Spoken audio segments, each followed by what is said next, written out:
അമേരിക്കയിൽ 2023 എന്ന വർഷം മാത്രം എടുത്തു കഴിഞ്ഞിട്ടുണ്ടെങ്കിൽ ഏകദേശം 2000-ഓളം ആളുകളെയാണ് സ്ട്രേഞ്ചേഴ്സ് റാൻഡം ആയിട്ട് പിക്ക് ചെയ്ത് പ്രത്യേകിച്ച് ഒരു കാരണവുമില്ലാതെ കൊലപ്പെടുത്തുന്നത്. ഇങ്ങനെ പ്രത്യേകിച്ച് മോട്ടീവ്സും കാര്യങ്ങളൊന്നും ഇല്ലാത്ത കൊലപാതകങ്ങൾ ഇത് കണ്ടെത്താൻ വളരെ പ്രയാസമാണ്.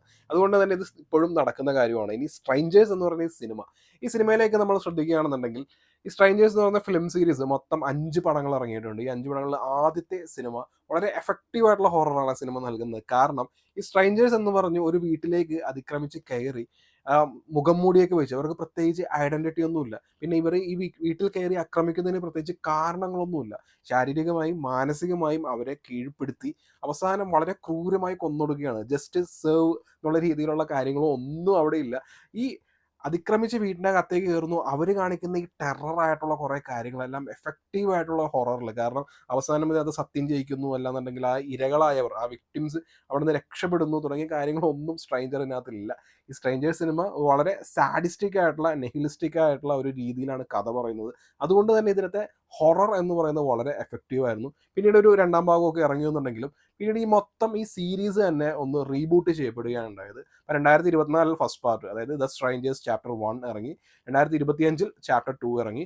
2026 ഇപ്പോൾ റിലീസായിരിക്കുന്ന ഈ ട്രിലജിയിലെ ലാസ്റ്റ്, അതായത് ഈ കഥ അവസാനിക്കുന്നത് ഈ സിനിമയോടുകൂടിയാണ്. ഞാൻ ഓൾറെഡി ഈ 2 സിനിമകൾ കണ്ടതുകൊണ്ട് എങ്ങനെയാണ് ഈ സിനിമ അവസാനിക്കുന്നത് എന്നുള്ളൊരു ക്യൂരിയോസിറ്റിയുടെ പുറത്ത് മാത്രമാണ് ഈ സിനിമ കണ്ടത്. എനിക്കറിയാം ദ സ്ട്രേഞ്ചേഴ്സ് എന്ന് പറയുന്ന സിനിമ അത് ക്രിട്ടിക്സൊക്കെ വളരെയധികം എന്താ പറയുക, ഇത്രയും മോശം പടം ഇറങ്ങിയിട്ടില്ല. ആ രീതിയിലേക്ക് കാണുന്ന ആർക്കും ഇഷ്ടമില്ലാത്ത ഒരു സിനിമയാണ്. പക്ഷേ ഈ ട്രിലജി, അതായത് ഒറിജിനൽ ഹൊറർ ഉണ്ടല്ലോ, അപ്പോൾ ഈ ജസ്റ്റിസ് സെർവ് എന്നുള്ള രീതിയിലൊക്കെ എന്തെങ്കിലുമൊക്കെ വരികയാണെന്നുണ്ടെങ്കിൽ എനിക്ക് താല്പര്യം ഉണ്ടായിരുന്നു. അപ്പോൾ ഫസ്റ്റ് പാർട്ട് വളരെ സാഡിസ്റ്റിക് ആയിട്ടുള്ള രീതിയിലാണ് അവസാനിച്ചതെന്നുണ്ടെങ്കിലും ചാപ്റ്റർ 2ലേക്ക് എത്തിയപ്പോഴേക്കും അതിനകത്ത് പിന്നപ്പ് ഗേൾ എന്ന് പറഞ്ഞൊരു ഗേൾ ഉണ്ട്. ആ ഗേളിനെ ഓൾറെഡി ഇതിനകത്തെ മെയിൻ ക്യാരക്ടറായിട്ടുള്ള മായ കൊന്നു കഴിഞ്ഞു.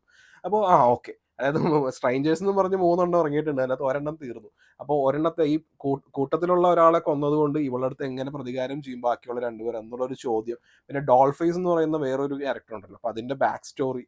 പിന്നെ ഈ മായ എന്ന് പറയുന്നതിൻ്റെ സിസ്റ്റർ അവർ വരുന്നുണ്ടെന്ന് പറയുന്നുണ്ടല്ലോ, അതെന്താവും. പിന്നെ ഇത്രയധികം കൊലപാതകങ്ങളും കാര്യങ്ങളൊക്കെ ഈ സ്ട്രേഞ്ചേഴ്സ് നടത്തിയിട്ടും ഇവരെന്തുകൊണ്ട് പിടിക്കാൻ പറ്റുന്നില്ല തുടങ്ങി കുറേ കാര്യങ്ങളൊക്കെ ഉണ്ട്. കുറേ ചോദ്യങ്ങളുണ്ട്. ആ ചോദ്യങ്ങൾക്ക് ഉത്തരമുള്ള ചാപ്റ്റർ 3 എന്ന് പറയുന്ന സിനിമ.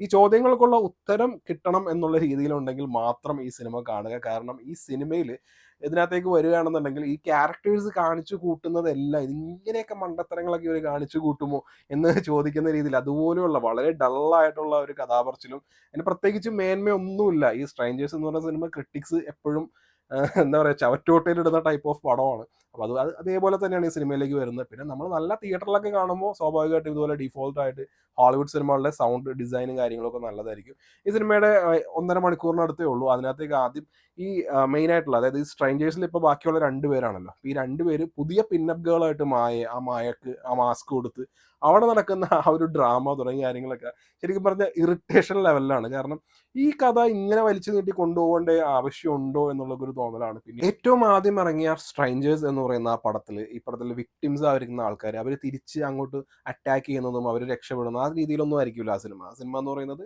ഈ അറ്റാക്ക് ചെയ്യുന്ന ആളുകൾ വരുന്നു, അവരെല്ലാവരെയും കൊല്ലുന്നു, ആ രീതിയിലാണ് അവസാനിക്കുന്നത്. വളരെ ഡാർക്കായിട്ടുള്ള, വളരെ ട്രാജിക് ആയിട്ടുള്ള എൻഡിങ് ആണ് ആദ്യത്തെ ഏറ്റവും ആദ്യം ഇറങ്ങിയ സിനിമയിലുള്ളത്. അപ്പോൾ ഈ മായ എന്ന് പറയുന്ന ക്യാരക്ടറിനെ കഴിഞ്ഞ 2 സിനിമകളിലായിട്ട് എസ്റ്റാബ്ലിഷ് ചെയ്തിരിക്കുന്ന വിധവും മായ അത്യാവശ്യം തിരിച്ചടിക്കാൻ പവറുള്ള, രക്ഷപ്പെടാൻ വേണ്ടി ഏതറ്റം വരെ പോകുന്ന ആ രീതിയിലൊരു കൈൻഡ് ഓഫ് ക്യാരക്ടറായിട്ടാണ് ഇവർ എസ്റ്റാബ്ലിഷ് ചെയ്തിരിക്കുന്നത്. അപ്പോൾ ഈ സിനിമ എങ്ങനെയാണ്, ഒരു ട്രാജിക് ആയിട്ട് അവസാനിക്കുമോ ഇല്ലയോ എന്നുള്ളൊരു ക്വസ്റ്റനൊക്കെ ഉണ്ടല്ലോ, അതിലാണ് പടം തീരുന്നത്. പക്ഷേ സത്യം പറഞ്ഞിട്ടുണ്ടെങ്കിൽ ഈ സിനിമ ഈ ക്രിട്ടിക്സ് ഒക്കെ ചവറ്റുകൊട്ടയിൽ ഇടുന്ന പോലെ തന്നെ അതിനെ അർഹിക്കുന്ന ഒരു പടം തന്നെയാണ്. നമുക്കൊരു ഗിൽറ്റി പ്ലഷർ എന്നുള്ള രീതിയിൽ കാണാവുന്നുള്ളൂ. അതിന്റെ പ്രധാനപ്പെട്ട കാരണം 1.5 മണിക്കൂർ ഈ സിനിമ ഉണ്ടെന്നുണ്ടെങ്കിൽ അതിനകത്ത് മെയിൻ ഈവൻസ് ഒക്കെ ഉണ്ട്. ഈ മെയിൻ ഈവൻസിന് എല്ലാത്തിലേക്ക് അതിനകത്തേക്ക് എത്തുന്ന രീതി, ക്യാരക്ടേഴ്സിന്റെ മണ്ടത്തരമായിട്ടുള്ള കുറേ ഡിസിഷൻസ്, ഇതെല്ലാം കൊണ്ടും നമുക്കൊരു സുഖമുള്ള ഒരു എക്സ്പീരിയൻസ് അല്ല ഈ ഫിലിം നൽകുന്നത്. പക്ഷേ നമ്മൾ old school style kind of slasher പടങ്ങളൊക്കെ കാണുന്ന ഒരാളാണെന്നുണ്ടെങ്കിൽ, ഇപ്പോൾ ഒരു വീട്ടിലേക്ക് കുറച്ച് പേര് കയറുന്നു, അത് അവർ തിരിച്ചടിക്കുന്നു, അവസാനം വില്ലന്മാരെയൊക്കെ തീർത്ത് ഇവർ രക്ഷപ്പെടുന്നു, ആ കൈൻഡ് ഓഫ് പടങ്ങളാണ് നമ്മൾ ഏറ്റവും കൂടുതൽ കണ്ടിട്ടുള്ളത്. ഇങ്ങനെ ഒരു ട്രാജിക് എൻഡിങ് ടൈപ്പ് ഓഫ് പടങ്ങൾ നമ്മൾ വളരെ കുറവാണ്. അങ്ങനെയുള്ള പടങ്ങളൊക്കെയാണ് ഭീകരമായിട്ട് എഫക്റ്റീവായിട്ട് ഹൊറർ എന്നുള്ളൊരു എലമെന്റ് നമുക്ക് നൽകുന്നതും. എന്നാൽ പോലും നമ്മൾ ഇതിനകത്തേക്ക് ഒരു സർവൈവൽ ആ ഒരു മോഡിലേക്കാണ് ഈ പടം വരുന്നത്. അതുകൊണ്ട് തന്നെ ഇതിനകത്ത് മെയിൻ ആയിട്ടുള്ള ആ ഒരു ഹൊറർ എന്നുള്ളൊരു എലമെന്റ് തേർഡ് പാർട്ടിലേക്ക് വരുമ്പോൾ ഉണ്ടാവില്ല. ബാക്കിയുള്ള 2 പാർട്ടിനെ അപേക്ഷിച്ച് നോക്കുകയാണെന്നുണ്ടെങ്കിൽ ഇത് കുറച്ചുകൂടി പോസിറ്റീവ് ആയിട്ടുള്ള, അപ്പോൾ ഞാൻ നേരത്തെ പറഞ്ഞ പോലെ തന്നെ, അതായത് ഒരു നെഗറ്റിവിറ്റി ആണ് ഈ പടം നൽകുന്നതെന്നുണ്ടെങ്കിൽ ഹൊറർ നൽകുന്ന എഫക്റ്റ് കൂടും. പക്ഷേ ഈ പടം കുറച്ച് kind of positive kind of വൈബാണ് നൽകുന്നത്. അതുകൊണ്ട് തന്നെ ഹൊറർ എന്ന് പറയുന്ന എലമെന്റും കാര്യങ്ങളും ഇല്ല. It's A kind of survival എന്നുള്ള രീതിയിലാണ് ആ പടം പോകുന്നത്. പടം എങ്ങനെയുണ്ടെന്ന് ചോദിച്ചു കഴിഞ്ഞാൽ ഇതുപോലെ തന്നെ എനിക്ക് ഇതുപോലത്തെ ആ ബാക്കിയുള്ള 2 സിനിമകൾ കണ്ടതുകൊണ്ട് കുറച്ച് ചോദ്യങ്ങളുണ്ടായിരുന്നു മനസ്സിൽ. അതിന് ഉത്തരം കിട്ടാൻ വേണ്ടി കണ്ട പടമാണ്. ഈ പടം ഒരു മോശം പടം തന്നെയാണ്. അതിൽ അഭിപ്രായ വ്യത്യാസമൊന്നുമില്ല. വേണമെങ്കിൽ കാണാം അല്ലെങ്കിൽ സ്കിപ്പ് ചെയ്യാം. അതുപോലൊരു പടം.